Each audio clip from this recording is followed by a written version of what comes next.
आपल्या एनजीओचं आणि आपलं पूर्ण नाव? मी भूषण अशोकराव गायकवाड, जी. चेअरमॅन, आणि आमचं संस्था डॉक्टर बाबासाहेब आंबेडकर प्रतिष्ठान बार्शीला, जिल्हा तालुका बार्शीकडे, जिल्हा अकोला.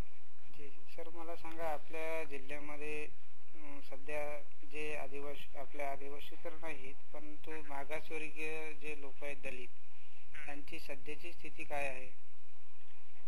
म्हणजे किती किती पर्सेंटेज आहे वगैरे सगळं?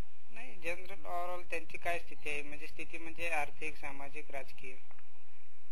राजकीय एवढी म्हणजे अशी प्रगतिशील काही असं नाही आहे काही, आणि आर्थिकही एवढी प्रगतिशील नाही, म्हणजे मध्यम स्वरूपाची.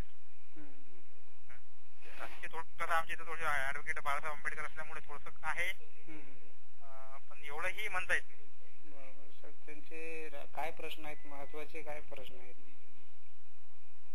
प्रश्न काय, आता त्यांना रोजगाराची संधी जर म्हणजे मुबलक अशा भेटल्या व्यवस्थित होते.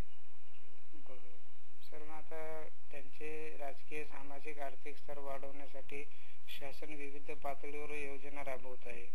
त्यांच्यापर्यंत कितपत पोहोचतात आणि न पोहोचण्याचे काय कारण आहे? हा प्रश्न खूप महत्वाचा आहे तुमचा.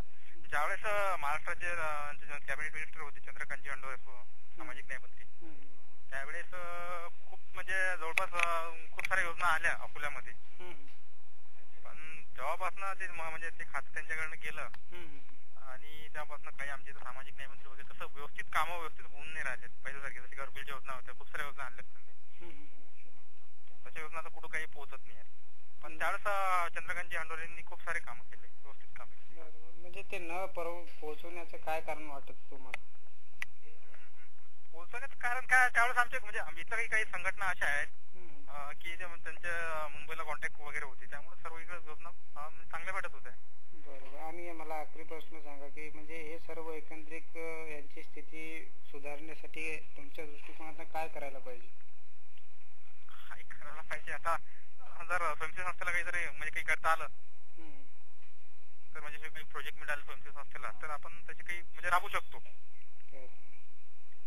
त्यामुळे आम्ही तर मागच्या वेळेस म्हणजे तसं एक मागासवर्गीयांच्या शेतीमध्ये पाणलोट योजना राबवणे, म्हणजे रुरल डेव्हलपमेंटच्या ती योजना आम्ही मांडल्या होत्या, पण शासनाने जसं की आम्हाला म्हणजे त्यामध्ये काही प्रतिसाद वगैरे काही दिला नाही. ऑलरेडी माझी दुसरी पण एनजीओ भारत भूषण म्हणून